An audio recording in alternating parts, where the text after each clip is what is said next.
जावेद है। अगर भूत चिपट जाए उसका तो इलाज है, पर नंद का पूत चिपट जाए उसका कोई इलाज नहीं है।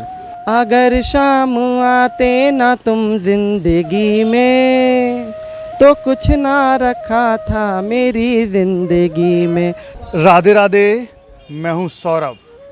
वृंदावन एक ऐसा धाम जहाँ जो भी भक्त आता है वो मज़हब धर्म भूलकर सिर्फ बांके बिहारी और राधा रानी का हो जाता है। ऐसे ही मेरे साथ एक भक्त हैं, इनसे बात करते हैं। राधे राधे। राधे राधे भैया। क्या नाम है आपका? मेरा पहला नाम तो जावेद है, और मैंने अपना निक नाम को ही अपना नाम बनाया है क्योंकि मैं मुस्लिम धर्म से बिलोंग करता हूँ। जावेद, आपका धर्म अलग है लेकिन वेशभूषा ये कुछ अलग है, हाथ में लड्डू गोपाल, ये सब कुछ कैसे संभव हुआ? एक भैया पुरानी कहावत है कि अगर भूत चिपट जाए उसका तो इलाज है, पर नंद का पूत चिपट जाए उसका कोई इलाज नहीं है। तो ये आज से नहीं है, 2011 की बात है ये। मैं जब पहली बार दिल्ली में आया, दिल्ली में आने के बाद बत्रा फूड करके एक कंपनी थी, उसमें मैं काम करता था। उसमें काम करते करते जैसे सबकी जीवन होती है वैसे भी मेरी थी कि जैसे चल रहा है सबका। पर वहाँ पे मैंने ये चीज़ देखा कि वहाँ पे कृष्णा पन्नी के नाम से पन्नी आया करती थी, और उस पन्नी में कृष्ण जी की छोटी सी छवि बनी हुई थी। तो मुझे क्या लगता था कि वो है ना मुझसे मुझे बोल रहा है, मुझसे कुछ कह रहा है, जैसे सर यूँ यूँ हिला रहा है। मैंने जहाँ काम करता था आंटी को बताया, आंटी देखो ना ये पता नहीं क्या है, ये जो चित्र बनी हुई है मुझे कभी ऐसे देखता है, कभी कुछ कहता है, कभी कुछ कहना चाहता है और कभी सर हिलाता है। तो आंटी कह रही है तू पागल हो गया है, ऐसा तो कुछ भी नहीं होता। मैंने कहा नहीं आंटी मेरे साथ ऐसा होता है। तो उन्होंने कहा कि नहीं ऐसा तो नहीं होता, हमारे साथ तो देख ऐसे कि वैसे। मैंने कहा नहीं आंटी आप चले जाओगे ना तो फिर ये सर हिलाएगा, फिर ऐसे करेगा। तो वो धीरे धीरे इतना बढ़ता लगा, मुझे नहीं पता कृष्ण क्या है, और मुझे बिल्कुल भी इस चीज़ के बारे में अंदाज़ा भी नहीं था कि क्या बोलते हैं या भगवान है, मुझे पता ही नहीं था क्योंकि मैं इस धर्म से हुई नहीं बिल्कुल भी। तो मुझे उस टाइम पे बिल्कुल कुछ भी नहीं पता था। तो मैंने धीरे धीरे ऐसा हुआ कि जब मैं काम पे आया करता था तो मुझे ऐसा लगता कि दोपहर की रोटी अगर मैं खा रहा हूँ तो मुझसे मांग रहे हैं।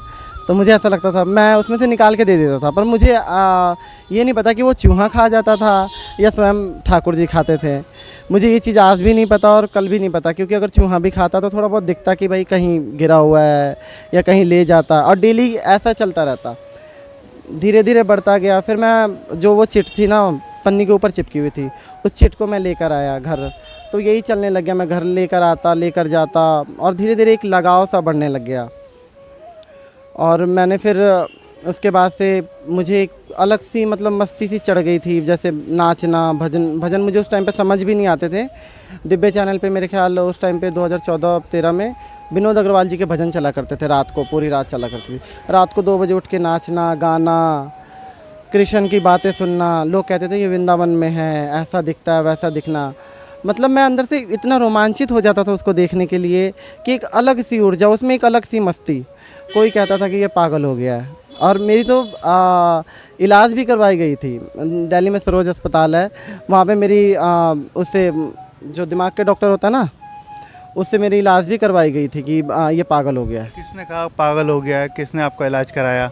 सारे लोग बोलने लग गए कि ये पागल हो गया। घर वाले भी? घर वाले भी, अगर कोई भी बच्चे को देखेंगे कि ऐसा था नहीं, ऐसा कैसे हो गया है, तो उन्होंने मुझे किसी ने कहा कि इसको साइकोलॉजिस्ट के पास दिखाओ। तो मुझे ले जाके वहाँ पे सरोज अस्पताल में दिखाया गया। तो और पहली बात तो ये, डॉक्टर भी मुझे दवाइयाँ देने लग रहा है। पर मैं सबको समझाऊँ कि मुझे कोई प्रॉब्लम नहीं है, मुझे कोई भी दिक्कत नहीं है। और कई बार लोग मुझे झाड़ा फूँक के लिए ले गए कि इसके ऊपर कुछ है। अब उनको कौन समझाए। फिर धीरे धीरे सबको पता लग गया कि भाई कुछ अलग ही है। नंद का लाल चिपक गया है। ये बिल्कुल यही बात है कि नंद का लाल चिपक गया। और वो कभी भी मुझे लगता है कि ठाकुर जी मुझसे बहुत प्यार करते हैं, क्योंकि इसलिए कि मेरा कभी जुड़ाव नहीं, कोई कुछ नहीं, पर एक अलग सी मस्ती है। उस मस्ती में जो रहते हैं वो जानते हैं। क्योंकि उस टाइम पे फिर मैं घर से अलग हो गया। उसके बाद मेरे 3,500 करके समथिंग सैलरी थी उस टाइम पे, और मेरी एज मेरे ख्याल 13 साल या 12 साल की होगी।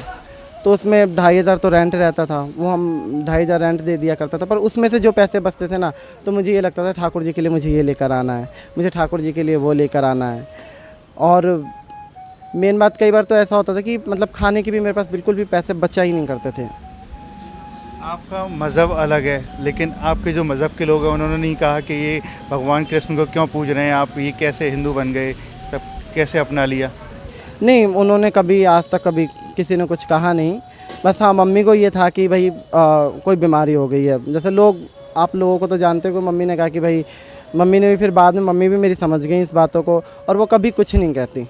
वृंदावन आप पहली बार कब आए और कौन से मंदिर गए, किस किस मंदिर में आपने घूमे? मैं पहली बार वृंदावन में आया था, किसी ने एकादशी का उद्यापन कराया था, कार्तिक का महीना था। मैंने पूरा कार्तिक भी नहाया है और तारा भोजन भी कर रखा है। जो कार्तिक नहाते हैं उन्हें पता है, क्योंकि अलग सी मस्ती थी एकादशी से लेके, और सारी चीज़ें जो इनको पाने का होना, वो सारी चीज़ें मैंने करा, और मैं आगे भी करता रहता हूँ कि भाई ठाकुर कब मिलेगा। एक बार ऐसे मुझे वृंदावन में हुआ था कि मैं होली के टाइम पे गुजिया के 2 पैकेट लेकर आया कि मैं कहा ठाकुर जी का ना मैं गुजिया का भोग लगाऊंगा। तो जब मैं लेकर आया तो मैंने क्या देखा कि मैंने जो माला चढ़ाया, वो मुझे माला दिया, किसी के हाथ से वो माला टूट गया। मेरा मन बड़ा दुखी हुआ कि जो मैं माला चढ़ाया करता था ना, तो मैं वो पहन कर आया करता था कि मैं ये माला मैं पहन कर आऊँ। मैं बहुत खुश हुआ करता था कि ठाकुर जी के माला मेरे गले में आया। तो उस दिन क्या हुआ था, मैंने उनसे, ठाकुर, मेरे आँख में आंसू आ गया और उस दिन मेरा मन बहुत दुखी हुआ। मैंने ठाकुर जी से कहा, अब देख, मैं तो वहाँ पे जाके आगे जाके तुझे प्रसाद नहीं चढ़ाऊँगा। तो मन में रही कि फिर अगली बार आया मैं। अगली बार आने के बाद मैंने उनको क्या करा कि मुझे ठाकुर जी के, आपने मंदिर में देखा होगा गाय की वो बनी हुई है, नीचे ठाकुर जी के चरण छाप लगे, तो वहाँ मैंने क्या करा कि प्रसाद चढ़ा दिया और माला यूँ करके मैंने गले में डाल लिया। तो मन में एक सवाल कि पता नहीं भोग लगा कि नहीं लगा, और उन्होंने मुझे, पता नहीं, मन में एक उलझन सी लगी रही। मैं निकलने के बाद सामने जो पेड़े वाला है ना, तो मैंने जूते रख रखे थे, मैं जूता पहनने लग गया। तो वहाँ से एक छोटा सा बच्चा आया, मेरे को बोला, भैया राधे राधे लगा दो। मैंने कहा, देख भाई, मेरे पास है ना खुले पैसे नहीं है, तू मेरे पीछे पड़ जाएगा, तू रहने दे, तू मत लगा। वह कह रहा, नहीं मैं लगा दूँगा आपको। मैंने कहा, देख भाई, पैसे नहीं है, मैं नहीं दूँगा। कह रहा, नहीं भैया, मैं नहीं लूँगा, आप लगवा लो। मैंने उससे टीका लगवाया। तो सामने जो मेरे साथ एक आदमी आया था, वो भी टीका लगवा रहे थे। तो वो कह रहा, भैया थैले में क्या है? मैंने कहा, ये तो प्रसाद है ठाकुर जी का, ये तो प्रसाद है ठाकुर जी का। तो उसने मेरे को बोला कि ये मुझे खिला दो, ये मुझे भैया इसमें से खिला दो। मैंने कहा, ले, हाथ में तू खा ले। कह रहा, नहीं भैया, मैं टीका लगा रहा हूँ, तुम अपने हाथों से मुझे खिला दो। तो जो मैंने उसको खिलाया है ना, और एक अलग सी बॉडी में करंट सी, ऊर्जा सी आती है। ये जिसके साथ बीती है ना, वही समझ सकता है कि ऐसी चीज़ें मेरे साथ हुई। मैं आज के उस टाइम से मेरे ख्याल 3-4 साल से ऊपर हो गया, कभी भी मैं भोग ऊपर नहीं लगाता, मैं वहीं लगाता हूँ। ये बताइए, आप नॉनवेज खाते थे या खाते हैं अभी भी? देखो भैया, मैं झूठ तो नहीं बोलूँगा कि मैं खाता था, मैं अंडे वगैरह सब कुछ खा रखे हैं। बट अब ऐसा, जब कहते हैं ना कि आदमी उस भक्ति के मार्ग पे आता है, तो धीरे धीरे वो चीज़ें अपने आप छूटने लग जाती हैं। मुझे अब आमलेट आसपास भी बनता है ना, तो ऐसा लगता है जैसे उल्टी हो जाएगी। सब छोड़ दिया आपने? हाँ, मेरा सब छूट गया, क्योंकि सिर्फ मुझे इसको पाना है। और मैं चाहता हूँ कि ये जो मस्ती है ना, ये मस्ती मुझे नहीं लगता कि कहीं और मिलेगी। आनंद, ऐसा आनंद, मस्ती। ये बताइए, ये आपने मस्तक पर क्या लगा रखा है और गले में क्या पहन रखा है? मैंने गले में तुलसी माला पहन रखा है और मस्तक पे तिलक लगा रखा है। ये किसने बताया कि गले में आपको ये तुलसी माला पहननी चाहिए, मस्तक पर ये चंदन लगाना चाहिए? मैं, किसी ने बताया तो नहीं मुझे, बट मुझे अच्छा लगता है ये सारी चीज़ें। मुझे ऐसा लगता है कि इस श्रृंगार में, और मुझे ठाकुर जी पसंद करते हैं। मैं पीले कपड़े ज़्यादा पसंद करता हूँ। मैं पीले कपड़े बहुत ज़्यादा हैं, क्योंकि मुझे उनको बहुत ज़्यादा पसंद आता है, मुझे ऐसा लगता है।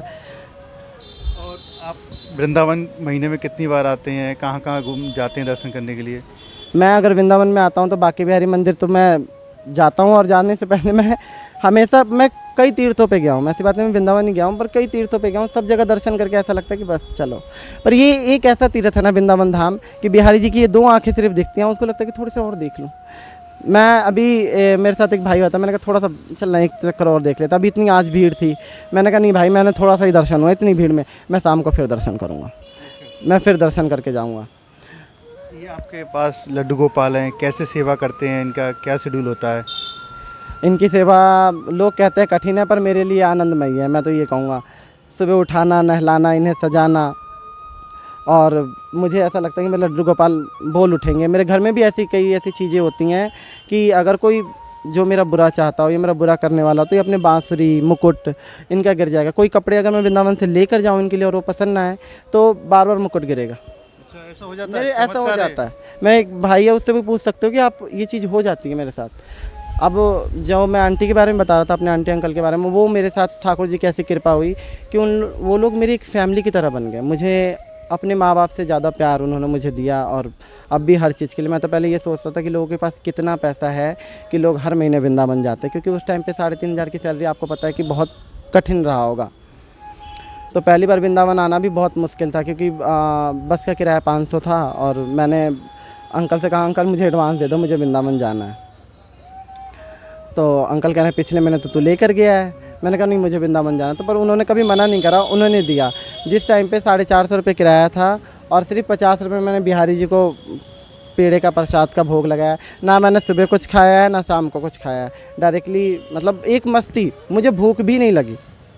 दुनिया इतने अच्छे अच्छे लोग हैं, सब लोग हैं, पर किसी ने उस टाइम पे ये नहीं है कि मुझे वो लोग खा रहे हैं, उन्होंने मेरे को पूछा भी, पर मुझे भूख अंदर से नहीं थी कि मुझे बस दर्शन करना है। मुझे देखना है कि लोग कह रहे हैं ऐसा दिखता है, लोग कह रहे हैं कि वो उनकी मूर्ति प्रकट हुई है वो ऐसे दिखते हैं, पर ये जो दो नैना है ना उनकी, पूरी शरीर का तो मैं नहीं कहूँगा, दो नैना है ना, उन्हीं से निगाहें हटाने को मन नहीं करता। निधि बन गए हैं आप? हाँ, मैं निधिवन जाता हूँ और निधिवन जाता हूँ मैं तो हमेशा हाजिरी लगा कर आता हूँ।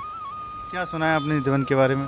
निधिवन के बारे में तो मैंने अक्सर ये सुना है कि वहाँ कोई रात को रुकता नहीं है, जैसे आप लोग बताते हो, आपकी भी कई वीडियो मैंने देखी तो उसमें आपने भी बताया था। पर मुझे वहाँ पे जाने के बाद ऐसा लगता है कि एक अलग सी ऊर्जा इंसान के अंदर आती है और आदमी कुछ टाइम के लिए सब कुछ भूल जाता है उसके अंदर जब जाता है, तो ऐसा लगता है।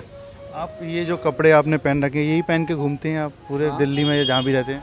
मैं पूरी दिल्ली में घूमता हूँ और पहले तो ये मैं कहना चाहूँगा कि मैंने आपको बताया था, मेरी बात कट गई, कि मेरे पास इतने पैसे नहीं होते थे कि मैं हर महीने वृंदावन आऊँ। फिर ठाकुर जी की कृपा ऐसी हुई कि मुझे किसी भी चीज़ की इनकी दया से आप कह सकते हो कि मैंने कभी उनसे पैसा नहीं मांगा कि मुझे पैसा चाहिए या मुझे ये चाहिए मुझे वो चाहिए।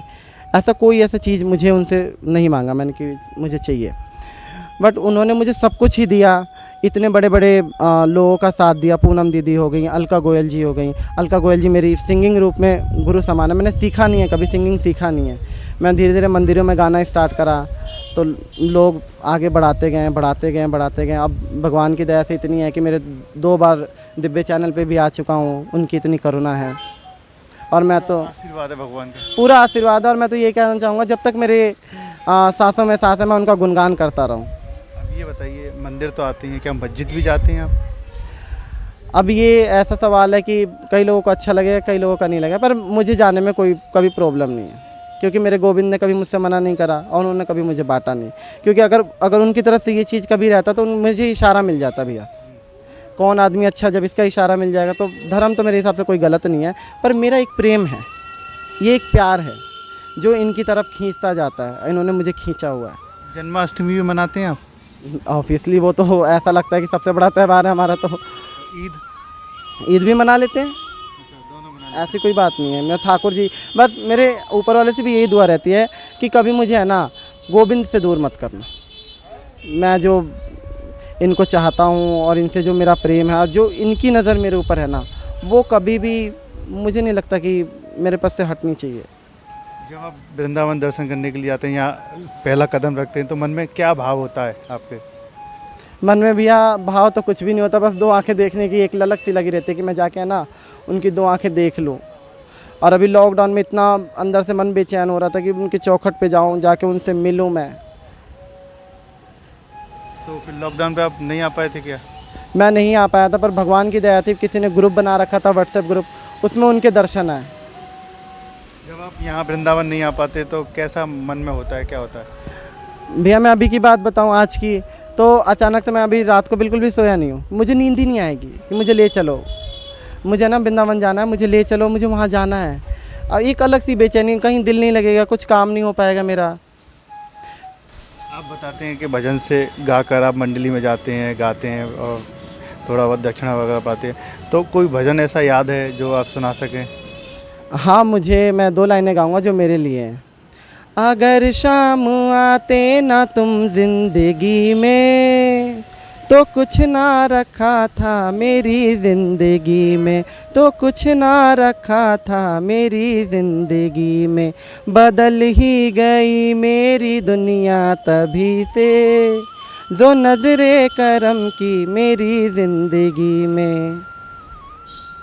धन्यवाद बात करने के लिए। आप बात करते करते हमसे भावुक भी हो गए, मैंने आपको देखा। और धन्यवाद। इसी तरीके से आप भगवान की सेवा पूजा करते रहें बस वृंदावन। आप यही मेरे लिए दुआ करना कि मेरी है ना कभी गोविंद से छूटे नहीं, और जितने भी लोग मुझे प्यार देते हैं, जो बुलाते हैं, जो उन्होंने कभी भेदभाव नहीं करा, उन लोगों का मैं दिल से धन्यवाद करूँगा, क्योंकि वो गोविंद के ही ऐसे भक्त हैं जिन्होंने कभी भेदभाव नहीं करा। ठाकुर जी ने कभी किसी चीज़ में भेदभाव नहीं करा, ना उन्होंने मुझे कभी ये देख के करा कि ये मुस्लिम है इससे प्यार ना करो, कभी ठाकुर जी ने भेदभाव करा ही नहीं। तो आप ये पाठ पूजा भी करते हैं, तो क्या भागवत गीता कुछ पढ़ते हैं आप? मेरा जैसे भागवत गीता, मैं ठाकुर जी की जो भी चीज़ें हैं ना, चाहे वो गिरिराज चालीसा हो, श्रीमद् भागवत हो, ये जितनी भी चीज़ें हैं, और जितनी भी मतलब उनकी भक्त हुई हैं, मीराबाई हो गई, जैसे गोपी माँ हो गई, जितने भी भक्त वो हैं सबके मैंने वो सुनता भी हूँ और लोगों को सुनाता भी हूँ। रस खान के बारे में सुना? रस खान जी के बारे में भी सुना, और मैं ऐसा, मुझे लोग काफ़ी लोग कहते हैं, तो मैं कहता हूँ मैं ऐसा पहला नहीं हूँ। वो जब उसकी नज़रें हो ना जिसके ऊपर, उसको तो वो अपना बना ही लेता, चाहे वो कितना भी आदमी छुपता रहे। राधे राधे। देखिए, अब तक हमारे साथ रहे ये भक्त जिनका कहना है कि भगवान जिसको अपना बना लेते हैं तो वो अपनी सेवा पूजा खुद करा लेते हैं। चाहे मज़हब अलग हो, लेकिन मन में भाव हो, आस्था हो, तो सब कुछ पीछे छूट जाती है।